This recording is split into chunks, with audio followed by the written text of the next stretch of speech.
بسم الله الرحمن الرحیم. یه وقتی پادشاهی واسه تفریح و گشت و گذار چو صحرا اتر را یک پیرمرد اشک و مشک آباده یوش بینا که ویسد نهال درخت کشته.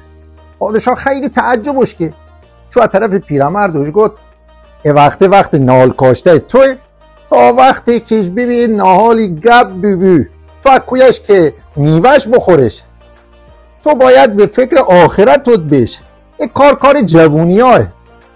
پیرمرد یک خنهش کش گفت که کسی های دیگه شو کاشت اما مخه حالا اما کارم کسی های دیگه بخورن.